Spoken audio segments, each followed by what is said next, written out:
কান চলচ্চিত্র উৎসবে 4 গল্প নিয়ে অংশ নিয়েছেন বাংলাদেশের 5 নির্মাতা।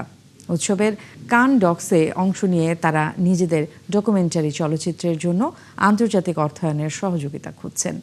আলিয়াস প্রসেস দ্য চিটাগাংয়ের উদ্যোগে উৎসবে এরই মধ্যে গল্পগুলো পেয়েছে আন্তর্জাতিক মনোযোগ। কান থেকে আরও জানাচ্ছেন পার্থ সঞ্জয়। কান চলচ্চিত্র উৎসবের ৭৯তম আসরে অংশ নেওয়া ১৪১টি দেশের মাঝে আছে বাংলাদেশও। উৎসবের ছবির বাজার মাসুদু ফিল্মের কান ডক্সে নিজেদের 4টি গল্প নিয়ে হাজির হয়েছেন বাংলাদেশের 5 নির্মাতা। তারা হলেন নির্মাতা সুমন দেলোয়ার, কাজী আরিফিন আহমেদ, চিত্ত আনন্দী, এস.এম. কামরুল হাসান ও আজহারুল হক।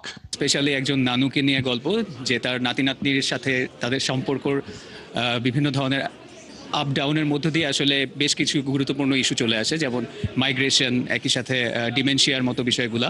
বাংলাদেশের প্রবাসী শ্রমিক এবং তাদের স্বপ্ন এবং বর্তমান বাস্তবতার অভিঘাতকে ঘিরে 3 প্রজন্মের 3 নারীকে নিয়ে আমার একটা গল্প। বৈচিত্র্যময় গল্পে নির্মাতারা বুনেছেন দেশ পেরিয়ে দেশের মানুষের সংকট আর লড়াইয়ের কথা। বাংলাদেশের যে অভিবাসী শ্রমিকরা কাজ করে বা অভিবাসী আছে, তাদের মধ্যে আসলে বাংলাদেশে এইচআইভি আক্রান্তদের সংখ্যা এখন মারাত্মকভাবে বেড়ে চলছে এবং তাদের জীবন নিয়েই আসলে গল্পটা।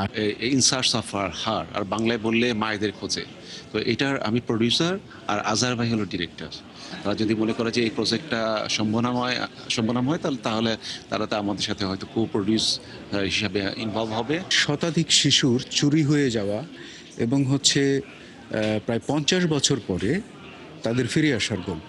নির্মাতারা বলছেন গল্পগুলো বাংলাদেশের একই সঙ্গে আন্তর্জাতিকও।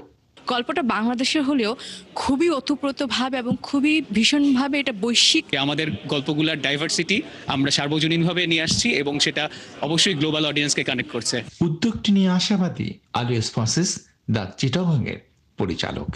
Some are looking for post-production, some are looking for producers, some are looking for advice, and so I hope they can find in Cannes whatever they need. 4টি ভিন্ন স্বাদের গল্প, সেই গল্প নিয়েই কান চলচ্চিত্র উৎসবে কান ডক্সে এসেছেন বাংলাদেশের 5 জন নির্মাতা।